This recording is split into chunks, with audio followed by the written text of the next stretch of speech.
Hi friends, कैसे हैं आप लोग। आशा करता हूँ आप लोग अच्छे होंगे। आज मैं आप लोगों के सामने वेस्ट बंगाल लेडी और मेल कांस्टेबल के प्रीवियस ईयर्स के प्रश्नों को लेके आया हूँ। जैसा कि आप लोगों को पता है, जो प्रश्न जो आती है वो बांग्ला या नेपाली में, तो नेपाली के प्रश्नों को मैं आप लोगों को हिंदी में समझाने का कोशिश करता हूँ। तो चलिए शुरू करते हैं।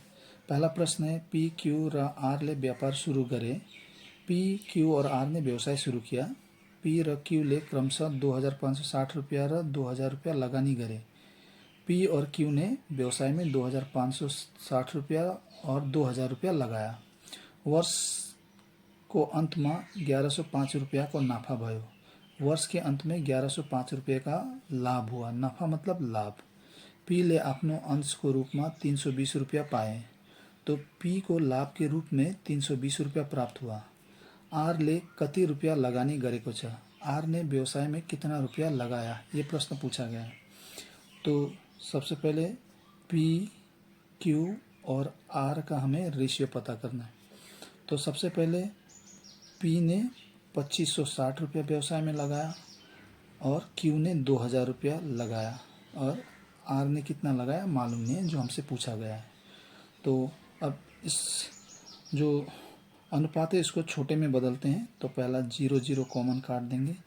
अगर 8 से काटेंगे तो 8 तिया 24, 8 दूनी 16, 8 दूनी 16, 8 पंचे 40।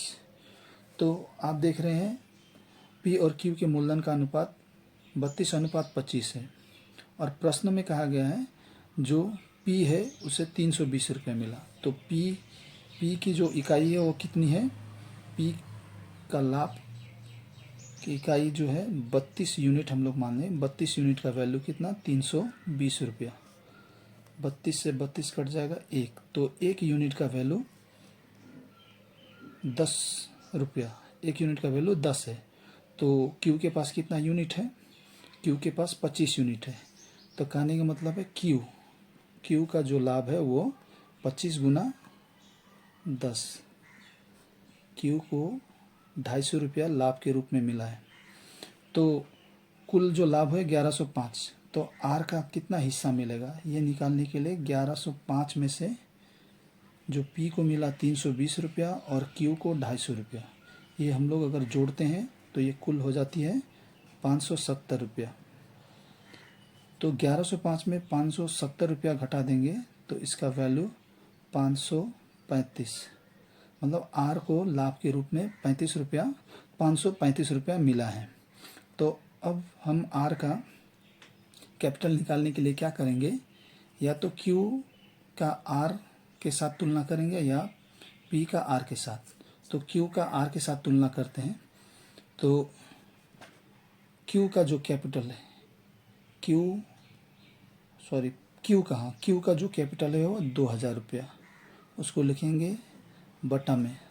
उसके बटा में लिखेंगे क्यू का लाभ। क्यू को लाभ के रूप में कितना 250 रुपया मिला है, बराबर। अब हमें आर, तो आर का कैपिटल नहीं है, आर को ऊपर ही लिखेंगे। और आर को लाभ के रूप में कितना मिला 535। तो कॉमन जीरोज काटेंगे।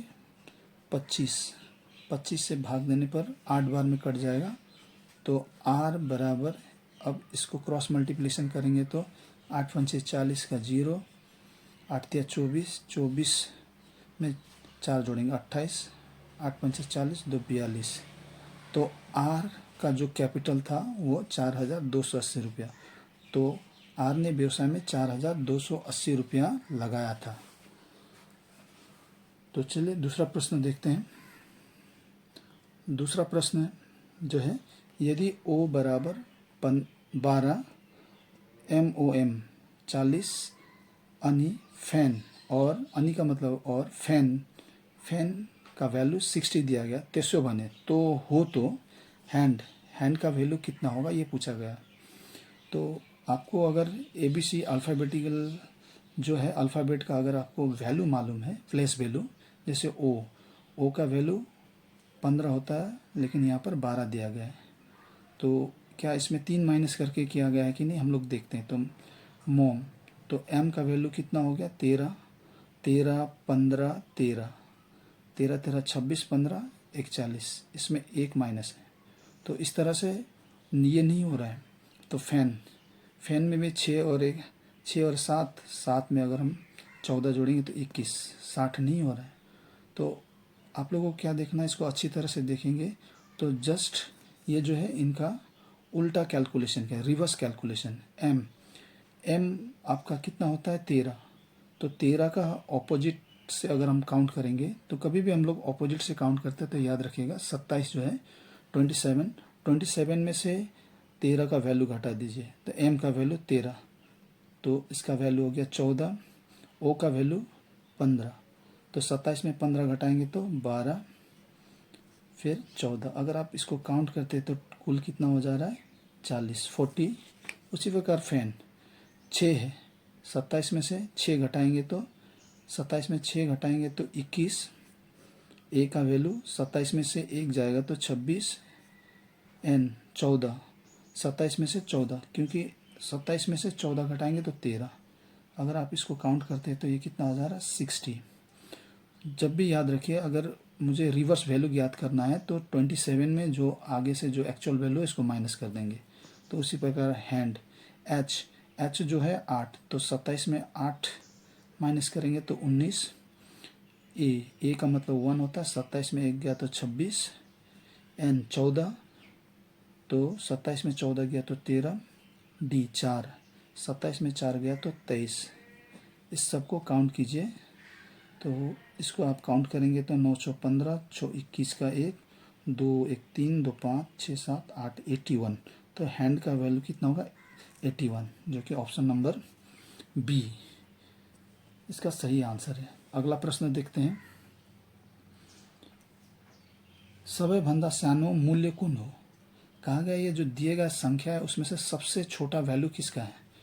तो इसको निकालने के लिए क्या करेंगे, देखिए ये 0.5 का स्क्वायर है, तो 0.5 का स्क्वायर ये जो कहा जाता है 0.5 का स्क्वायर, तो हम जब 0.5 का स्क्वायर निकालते हैं तो इसका वैल्यू कितना हो जाएगा 0.25, और √49, √0.49, इसका जो होगा वैल्यू हो जाएगा √0.07, और आपका जैसे 0.23 का वैल्यू दिया गया है 0.23, और 3√008, इसका वैल्यू हमें पता है 3√0.008 हो तो इसका वैल्यू कितना हो जाएगा 0.2, क्योंकि 3 बार है तो 3 बार बदलना पड़ेगा, 3 संख्या, तो एक संख्या के आगे होगा ये पॉइंट, तो ये हो जाएगा 0.2। तो आप इस यहाँ पर देखेंगे तो सबसे बड़ी संख्या कौन सी दिख रही है, तो पॉइंट के बाद 7 सबसे बड़ी संख्या दिख रही है, तो इसका जो आंसर होगा वो होगा option number b √49। Question number 4, बाबा र छोरा को उम्र को योगफल 50 वर्ष छ। पिताजी और बेटे के उम्र का योगफल 50 है। छोरा को उमेर बाबा को वर्तमान उमेर बराबर हुँदा उनीहरूको उम्रको योगफल 110 हुनेछ। कहा गया है बेटे का उम्र वर्तमान में जो पिताजी का उम्र है उसके बराबर होने पर उनके उम्र का योगफल 110 हो जाएगा। तो उनीहरूको हालको उमेर कति हो, तो फिलहाल में जो वर्तमान उम्र है उनका वर्तमान उम्र कितना है ये प्रश्न में पूछा गया है। तो ये देखिए यहाँ पर इसका कैलकुलेशन करने का ज़रूरत नहीं है। जैसे 2 उम्र दिया है, इसमें ऑप्शन में देखेंगे आप ऑप्शन से कर सकते हैं। ये दोनों को जोड़ने पर कितना आ जा रहा है 50 आ जा रहा है। तो क्वेश्चन में कहा गया है कि अगर 50 से 110 हो जाएगा इसका मतलब 60 बढ़ाना है। तो 60 बढ़ाने का मतलब क्या हुआ 30, पिताजी का उम्र 30 साल बढ़ेगा और बेटे का 30 साल बढ़ेगा। अगर मैं 14 में 30 जोड़ता हूँ तो ये 44 हो जाता है, तो 36 नहीं पहुँचेगा। तो पहला नंबर ऑप्शन इसका आंसर हो नहीं सकता है। दूसरा, जैसे दूसरा में है 5, अगर 5 में मैं 30 साल जोड़ूंगा तो 35 और 35 हो जाएगा, लेकिन 45 वर्तमान में 45 दिया गया, तो ये प्रश्न ये भी ऑप्शन नहीं होगा। तीसरा देखते हैं, जैसे पुत्र का उम्र अभी 10 साल है 10 में अगर हम लोग 30 जोड़ते हैं तो 10 में 30 जोड़ेंगे तो 40 हो जाएगा, और पिताजी का भी 40 में 30 जोड़ेंगे तो 70। कहने का मतलब 70 और 40 अगर जोड़ते हैं तो 110 आ जा रहा है। तो ये प्रश्न का आंसर जो होगा 40-10। कहने का मतलब पिताजी का वर्तमान, फादर का वर्तमान उम्र 40 साल है और सन का जो है वो 10। अगर इसमें हम लोग 30-30 साल जोड़ेंगे, क्यों 30-30 साल जोड़ना है? क्योंकि 50 कुल 110 होना चाहिए। तो 110 होने के लिए 110 में से 50 माइनस करेंगे तो 60 साल हो रहा है, जो कि 60 साल दोनों का 30-30 जुड़ेगा, इसीलिए।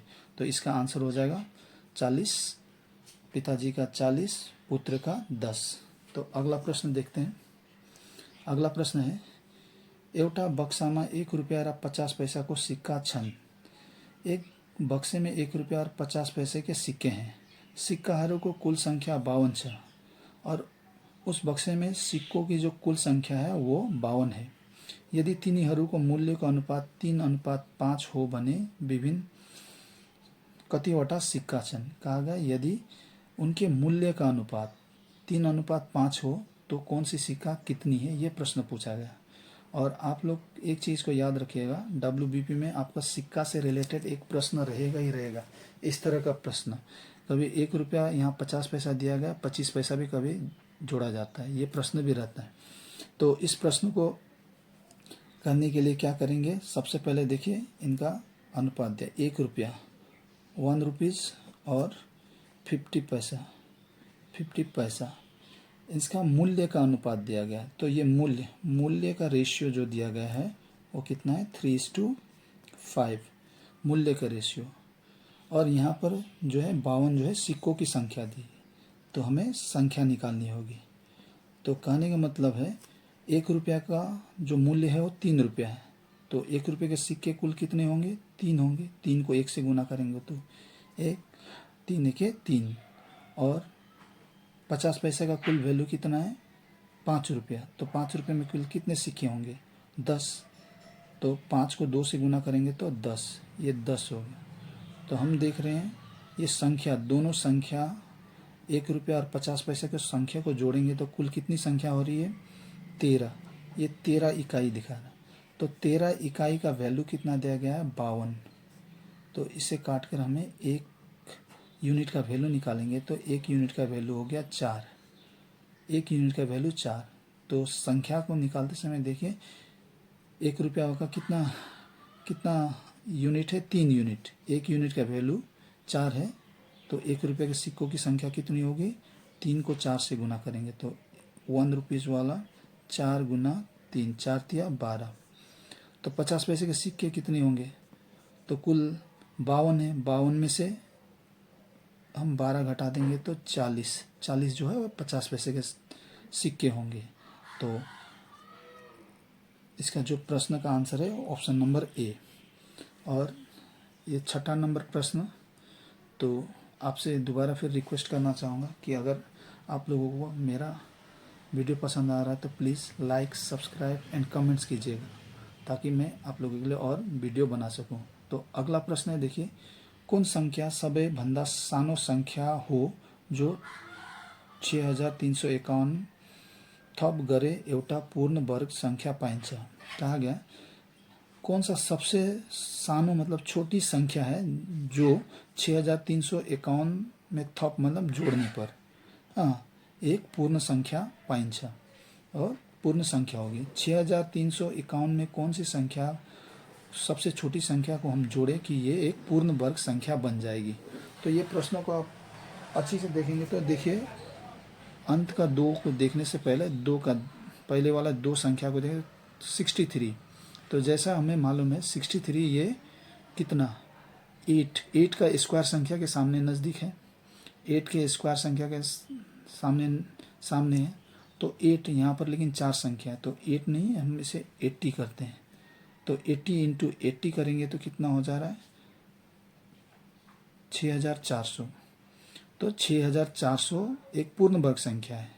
तो यहाँ पर जो दी गई संख्या कितना, 6351, इसको हम माइनस करेंगे। तो इस पर माइनस करने से 9 9 में से 49, तो हमें कितना 49, कहने का मतलब 6351 में अगर हम 49 जोड़ते हैं तो ये पूर्ण वर्ग संख्या बन जाएगी। तो पूर्ण संख्या बनने के लिए 49 हमें ऐड करना पड़ेगा। तो आप 79, इससे नज़दीक में 79 है। अगर 79 इंटू 79 करते हैं तो इसका वैल्यू 6241 आती है, लेकिन 6351 वैल्यू है। तो 6351 में जोड़ना है, इसका मतलब 79 से ऊपर का स्क्वायर। तो ऊपर का स्क्वायर जो 6400 होती है, जिसमें हम अगर 6351 में 49 जोड़ देंगे तो ये 6400 बन जाएगा, जिससे इसका आंसर हो जाएगा 49। तो हमें सबसे छोटी संख्या जो है वो 49 जोड़नी है। अगर आपको मेरा वीडियो पसंद आए तो प्लीज़ लाइक एंड सब्सक्राइब कीजिएगा। Thank you so much.